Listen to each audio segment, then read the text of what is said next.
Hello guys, hello mga kadayang. So guys, yan, balik tayo sa ating video. Sana makapag-edit na tayo guys. So guys, ito yung aking kinabisihan ngayong buwan na ito. 3 damit, pangkasal, at saka itong dravi. Yung violet na ito guys. Yan. So later, ipang video ko po sila ng nakasuot sa manikin. So ito yung pagkasal ko guys. So, ganyang design. Ang ganda niya. Sobrang ganda niya guys. Kanyang tela oh. Hindi nasuot sa manikin no? Hindi pa nasuot sa manikin. So yung dravi na ito napakatrabaho tong dravi na ito. Napakatrabaho tong dravi na ito kasi ayan oh. Kita nyo ang trabaho buo. Buong dravi, yung crumple po ang ating gawa na yan, buong damit kaya matrabaho. So ito yung tarahan niya guys, oh. Harap ko yung camera siguro. Harap ko ang camera guys. So guys, maraming salamat sa inyong suporta. Ngayon po ako maguling mag-video. Itong ano na to, mga nakaraang buwan talagang busy at nagbakasyon ako sa amin sa Pinas. Nagbakasyon ako. Sobrang busy guys. So hindi pa nabigyan talaga ng oras yung pag-video at saka pag-i-edit. So guys, tara iharap ko ang camera para makita ko sa inyo ang aking gawa itong buwan mula nung dumating ako. Ito yung gawa ko. So tara guys.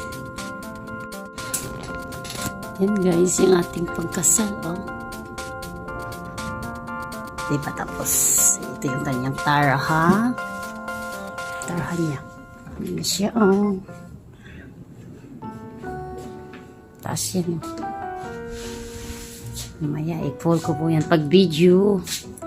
Yung kanya taraha guys, oh. Ayan siya. Makita. Ayan, ganda niya, oh. Ayan, lapit na lang natin, oh. Ayan, ganda-ganda na niya.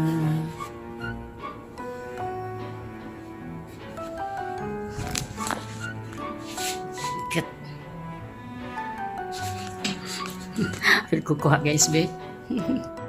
Hi guys. Yan ang ating pagkasal guys. Oh.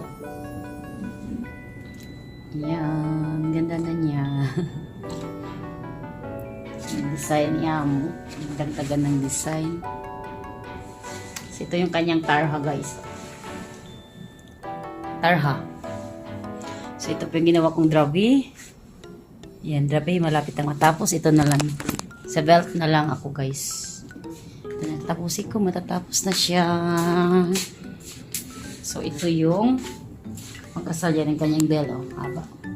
So, ito pa yung isa guys na ginawa ko. Yan. Medyo ano, pero maganda siya pagka na. Ganyan na siya. Design yan. Balloon. So, yung ating kinabisihan for this week, this month.